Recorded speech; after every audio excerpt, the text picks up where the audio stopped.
Analyst Shanlon Wu, who worked with the Inspector General Michael Horowitz at the Department of Justice, and Josh Geltzer. He worked at the Justice Department and in President Obama's National Security Council. It's good to see you guys. So Shan, FBI Director Wray ordered over 40 corrective measures in response to problems spotlighted in the Inspector General report. But the fact that the president is attacking Chris Wray for accurately quoting conclusions from the very same report, what does it tell you? Well, Kate, as you know, logic and the law are not always in congruence. Here they are. The president's take on this, his statements about it, whether you look at it legally or logically, are just completely nonsensical. And what it tells us is that, once again, the president is willing to undermine the American people's confidence in their institutions to further his own interests. There's just no basis for what he is saying. No one can read that report.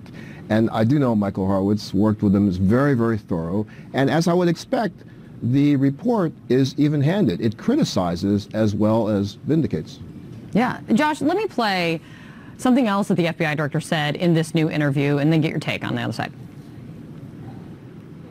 We have no information that indicates that Ukraine interfered with the 2016 presidential election. When you see politicians pushing this notion, are you concerned about that in terms of its impact on the American public? Well, look, there's all kinds of people saying all kinds of things out there. I think it's important for the American people to be thoughtful consumers of information, to think about the sources of it.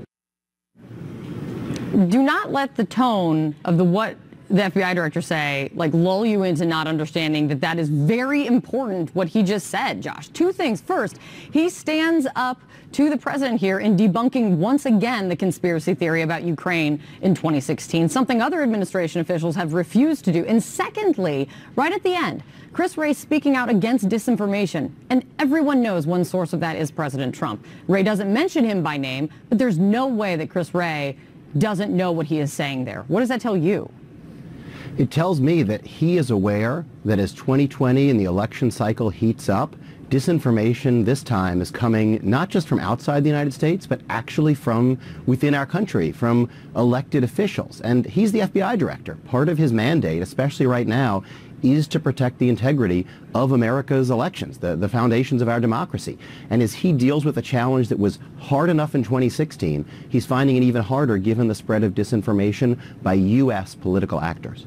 Yeah, it's really kind of an amazing thing. I think it was a really important interview. Let's see. We've had conversations ad nauseum about what does it mean for the future of X, Y, and Z official in their job. I guess we can just stand by for that. But more importantly, I think is the discussion we're having right here about what this means in 2020. Thanks, guys. I really appreciate it. Thank you very much.